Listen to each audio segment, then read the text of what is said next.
Hola, ¿qué tal? Bienvenidos a todos. El día de hoy vamos a hablar sobre los RAID. Es importante partir mencionando que el ritmo de mejora de prestaciones en memoria secundaria ha sido considerablemente menor que en los procesadores y en la memoria principal. Esta desigualdad ha hecho quizás del sistema de memoria de disco principal un foco de optimización en las prestaciones de los computadores. Como en otras áreas de rendimiento de los computadores, los diseñadores de memoria de disco reconocen que si uno de los componentes solo se puede llevar a un determinado límite, se puede conseguir una ganancia en prestaciones adicional usando varios de estos componentes en paralelo. En el caso de la memoria de disco, esto conduce al desarrollo de conjuntos de discos que operen independientemente y en paralelo. Con varios discos, las peticiones separadas de entrada y salida se pueden gestionar en paralelo, siempre que los datos requeridos residan en discos separados. Además, se puede ejecutar en paralelo una única petición de entrada y salida si es que el bloque de datos al que se va a acceder está distribuido a lo largo de varios discos. Con el uso de varios discos hay una amplia variedad de formas en la que se pueden organizar los datos y en la que se puede añadir redundancia para mejorar la seguridad. Esto podría dificultar el desarrollo de esquemas de base de datos que se pueden usar en numerosas plataformas y sistemas operativos. Ahora, afortunadamente la industria está de acuerdo con los esquemas estandarizados para el diseño de datos para discos múltiples y que se conocen como los RAID, Redundant Array of Independent Disk, ¿ok? O sea, un arreglo, o sea, conjunto de discos independientes redundantes. El esquema RAID consta de 6 niveles independientes desde 0 hasta 5. Estos niveles no implican una relación jerárquica, o sea, no tienen relación entre ellos, sino que designan métodos diferentes que poseen tres características comunes. Primero, RAID es un conjunto de unidades físicas de disco vistas por el sistema operativo como una unidad única a nivel lógico. Los datos se distribuyen a través de unidades físicas del conjunto de unidades y la capacidad de los discos redundantes se usa para almacenar información de paridad que garantice la recuperación de los datos en el caso de fallo de disco. Vamos a algunos datos históricos. El término RAID fue originalmente ideado en un artículo de un grupo de investigación de la Universidad de California en Berkeley. El artículo perfilaba varias configuraciones y aplicaciones RAID e introducía las definiciones de los niveles RAID que todavía se usan. La estrategia RAID reemplaza una unidad de disco de gran capacidad por unidades múltiples de menor capacidad y distribuye los datos de forma que puedan habilitar accesos simultáneos de los datos de varias unidades, mejorando, por tanto, las prestaciones de entrada y salida y permitiendo más fácilmente aumentos de la capacidad. La única contribución de la propuesta RAID es efectivamente hacer hincapié en la necesidad de la redundancia. El uso de varios dispositivos, además de permitir que varias cabezas y actuadores operen simultáneamente, consiguiendo mayores velocidades de entrada y salida y transferencia, incrementan la probabilidad de fallo. Y eso es crítico. Para compensar esta disminución de seguridad, RAID utiliza la información de paridad almacenada que permite la recuperación de datos debido a un fallo de disco. RAID nivel 0. El RAID nivel 0 no es un verdadero miembro de la familia RAID, ¿ok? Porque no incluye redundancia.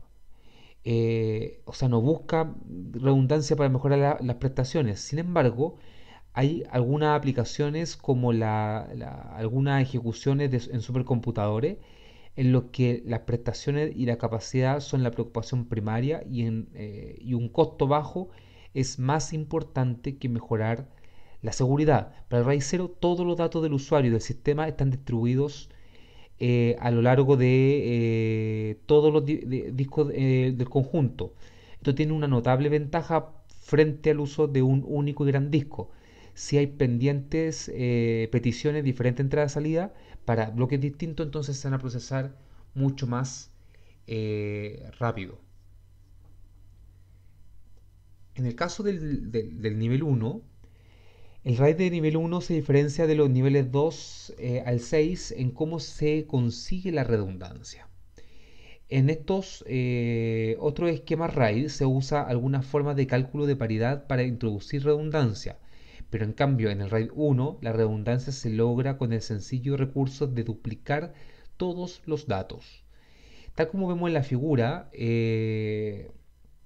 se hace una distribución de datos como en RAID 0, pero en este caso cada franja lógica se proyecta en los dos discos físicos separados de forma que de forma de que cada uno de los elementos eh, del disco de conjunto tiene un disco espejo que contiene los mismos datos. RAID 1 también se puede implementar sin franja de datos, pero es mucho menos común. En la organización de RAID 1 hay una serie de aspectos positivos. Primero, una petición de lectura puede ser servida por cualquiera de los discos que contiene esos datos pedidos. Además, una petición de escritura requiere que las dos tiras correspondientes se actualicen y esto puede hacerse en paralelo y la recuperación tras un fallo es más sencilla, ya que se reemplaza simplemente la unidad si que hay un daño de por medio. RAID nivel 2, también conocida como redundancia con código Hamming. Los niveles 2 y 3 de RAID usan una técnica de acceso paralelo. En un conjunto de acceso paralelo, todos los discos miembros participan en la ejecución de cada petición de entrada-salida. Típicamente, el giro de cada unidad individual está sincronizado de forma que cada cabeza de disco está en la misma posición en cada disco a un instante determinado. Como en los otros esquemas RAID, se usa la descomposición de datos en tiras y en el caso del RAID 2 y 3 las tiras son muy pequeñas, a menudo tan pequeñas como un único byte o palabra. Con RAID 2 el código de corrección de errores se calcula a partir de los bits de cada disco y los bits de código se almacenan en las correspondientes posiciones de bit en varios discos de paridad. Normalmente se usa el código Hamming que permite corregir errores de un bit y detectar errores en 2 bits. En el caso del RAID de nivel 3 se organiza de manera similar al RAID 2. La diferencia es que el RAID 3 requiere solo un disco redundante sin importar lo grande que sea el conjunto de discos. RAID 3 utiliza un acceso paralelo con datos distribuidos en pequeñas tiras. En vez de un código de corrección de errores, se calcula un sencillo bit de paridad para el conjunto de bits individuales en la misma posición en todos los discos de datos. Puesto que los datos se dividen en tiras muy pequeñas, RAID 3 puede conseguir velocidad de transferencia de datos muy altas. Cualquier petición de entrada y salida implicará una transferencia de datos paralelas desde todos los discos de datos. Para grandes transferencias, la mejora de prestaciones es especialmente notable. Por otra parte, solo se puede ejecutar a la vez una petición de entrada-salida. Por tanto, en un entorno orientado a transacciones, el rendimiento sufre un poquito. Se nota. En el caso del RAID 4, los niveles 4 al 6 de RAID usan técnica de acceso independiente. En un conjunto de acceso independiente, cada disco opera independientemente, de forma de peticiones de entrada y salida separados y se atienden en paralelo. Debido a esto, son más adecuados los conjuntos de acceso independiente para aplicaciones que requieren velocidades de peticiones de entrada y salida altas y son menos adecuados para aplicaciones que requieren velocidades altas de transferencia de datos. Como en otros esquemas RAID, se usan tiras de datos. En el caso del RAID 4 al 6, las tiras son relativamente grandes. Con RAID 4 se calcula una tira de paridad bit a partir de las correspondientes tiras de cada disco de datos y los bits de paridad se almacenan en la correspondiente tira del disco de paridad. En el caso del RAID 5, está organizado de manera similar al RAID 4. La diferencia es que el RAID 5 distribuye las tiras de paridad a lo largo de todos los discos, y una distribución típica es un esquema cíclico, como se muestra en la figura. Para un conjunto de n discos, la tira de paridad está en diferentes discos para las n tiras, y este patrón se repite constantemente. La distribución de las tiras de paridad a lo largo de todas las unidades evita el potencial cuello de botella de entrada y salida encontrado en RAID 4. Finalmente, en el RAID de nivel 6, se introdujo en un artículo de los investigadores también de Berkeley.